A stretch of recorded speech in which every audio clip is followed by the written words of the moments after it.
નમસ્કાર મિત્રો, સ્વાગત છે તમારું અમારી YouTube ચેનલમાં। તો મિત્રો, જીએસઆરટીસી કે ગુજરાત રાજ્ય માર્ગ વાહન વ્યવહાર નિગમ દ્વારા કંડક્ટર કક્ષાની એક ભરતીનું નોટિફિકેશન જાહેર કરી અને તેમના ઓનલાઈન અરજી ફોર્મ મંગાવવામાં આવેલા છે।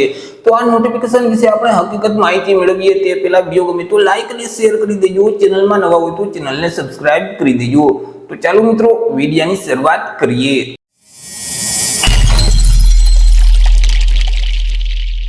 તો મિત્રો, આ જે નોટિફિકેશન છે તે જીએસઆરટીસી કે ગુજરાત રાજ્ય માર્ગ વાહન વ્યવહાર નિગમ તરફથી જાહેર કરવામાં આવેલું છે। મિત્રો, જીએસઆરટીસી તરફથી વર્ષ 2023-24 માં કંડક્ટર કક્ષાની પોસ્ટ પર ભરતી જાહેર કરવામાં આવેલી હતી કે જેમાં કુલ 3342 જેટલી જગ્યાઓ સીધી ભરતીથી ભરવા માટે લાયકાત ધરાવતા ઉમેદવારો પાસેથી 7/8/2023 થી લઈને 6/9/2023 સુધીમાં જે ઓજાસની વેબસાઇટ છે ojas.gujarat.gov.in નામનું જે પોર્ટલ છે તે પોર્ટલ મારફતે ઉમેદવારો પાસેથી ઓનલાઈન અરજીઓ મંગાવવામાં આવેલી હતી।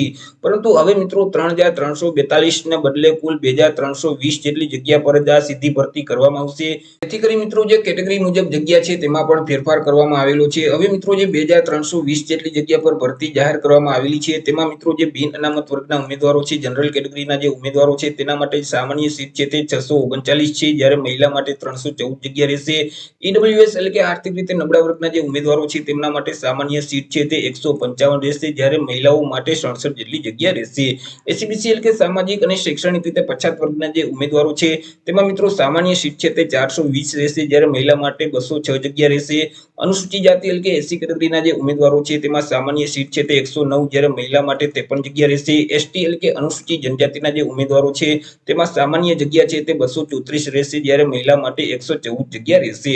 આવી રીતે હવે જે 2320 જેટલી જગ્યા પર ભરતી જાહેર કરવામાં આવેલી છે તો મિત્રો આજે 2320 જગ્યા છે તેમાંથી માજી સૈનિક માટે 232 જગ્યા અને દિવ્યાંગ વ્યક્તિઓ માટે 92 જગ્યા અનામત રહેશે। તો વર્ષ 2023 માં જ્યારે નિગમે કંડક્ટર કક્ષાની પોસ્ટ પર ભરતી જાહેર કરી અને ઉમેદવારો પાસેથી ઓનલાઈન અરજીઓ મંગાવેલ હતી ત્યારે મિત્રો જે અલગ અલગ પ્રકારની જે દિવ્યાંગતા ધરાવતા વ્યક્તિઓ છે તેઓ આ ભરતીમાં અરજી ફોર્મ નહોતા ભરી શકતા, પરંતુ હવે મિત્રો સરકાર તરફથી દિવ્યાંગતા ધરાવતા જે વ્યક્તિઓ છે, ઉમેદવારો છે તેમને પણ આ ભરતીમાં અરજી ફોર્મ ભરવાની મંજૂરી આપી દીધેલ છે।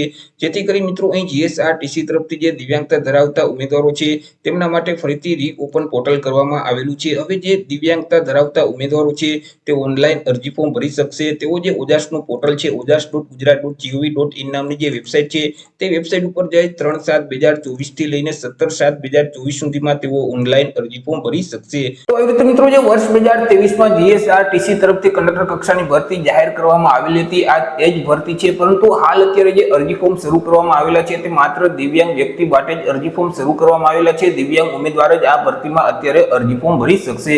બાકી ઓલરેડી જે ઉમેદવારોએ અગાઉ અરજી ફોર્મ ભરેલ છે તેઓએ ફરીથી ઓનલાઈન અરજી કરવાની કોઈ જરૂરિયાત રહેતી નથી। તો આશા રાખું છું વિડીયો પસંદ પડ્યો હશે। વિડીયો પસંદ પડ્યો તો લાઈક અને શેર કરી દેજો। ચેનલમાં નવા હોય તો ચેનલને સબસ્ક્રાઇબ કરી દેજો। ફરી મળીશું એક નવા ટોપિક સાથે એક નવા વિડીયોમાં। ત્યાં સુધી જય હિન્દ, વંદે માતરમ।